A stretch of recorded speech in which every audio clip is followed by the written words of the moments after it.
So these are the three devices and boards that we're going to use for the project. We've got the standard Raspberry Pi. This one here is a Model B. You can tell by that because it's got an Ethernet interface. We've got the PiRack. This is going to be used to connect the PiFace Digitals to the Raspberry Pi. And there is one of the example PiFace Digital cards that we're going to use. So let's start looking in more detail at the Raspberry Pi.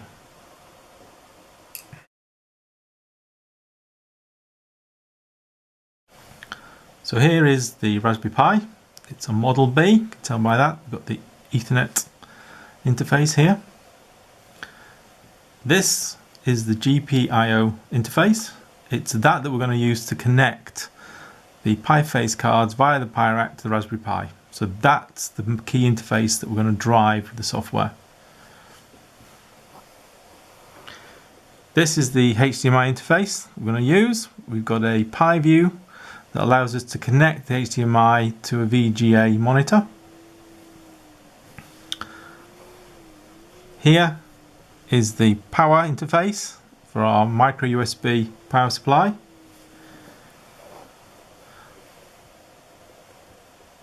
On this side you've got the USB ports, and if it's a Model A we would put a Wi-Fi wireless connection into this interface. That would give us the network access, and that's going to be important when we want to download the updated code that's going to be required to actually make the software all work.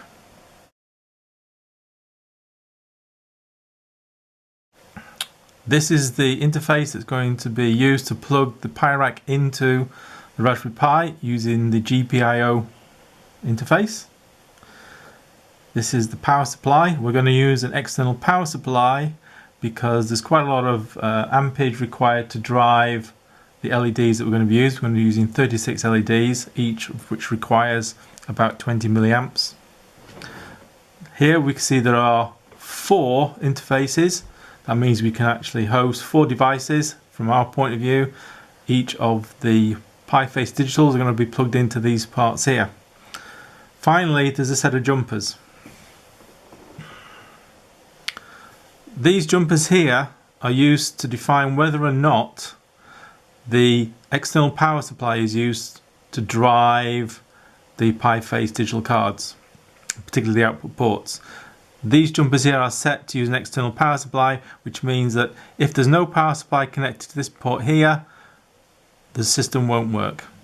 If you want to provide the current from the Raspberry Pi itself, then these jumpers, all of them are moved one over. These jumpers are used to define whether or not the SPI interface, and that's relevant because when you drive the GPIO interface, there are 2 modes, one of which is SPI. These jumpers define whether or not the SPI lines are what's called swapped. And it's these that you need to make sure are in the unswapped state, which is shown here. And they must all be in the unswapped state. So you need to check that because certainly when we received these cards, they were in the swap state, and that causes a programming problem.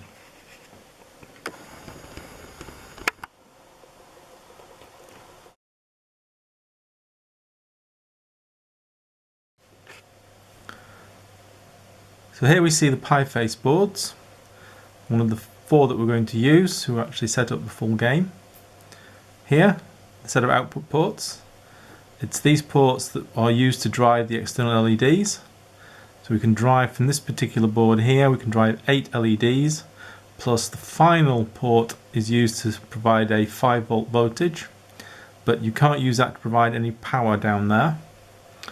Also, you can just see at the back the set of LEDs, 1 for each of the output ports, so that even if there's nothing on the external side of the board, you can still see if a signal is being sent to the output board because the corresponding LED will be lit. Here we've got another 3 ports to do with outputs. These 2 outputs we're actually disabled. We're not going to send anything down there.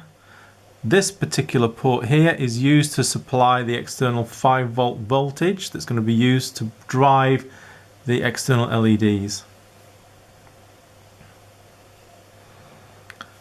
This is the set of input ports. Now we're not going to use these for this first phase, but in the second phase we'll be making use of these. And again, here are the physical switches on the input, used to actually detect what's being provided here. You can also see a number of jumpers arranged around the board. The settings of some of these are absolutely vital to make sure the full system works.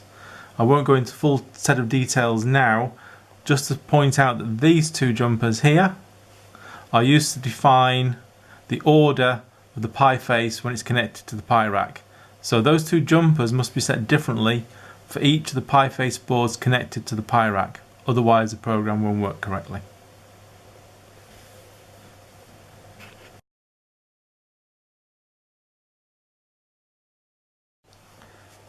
Let's now put the three boards together to show you how it all is constructed.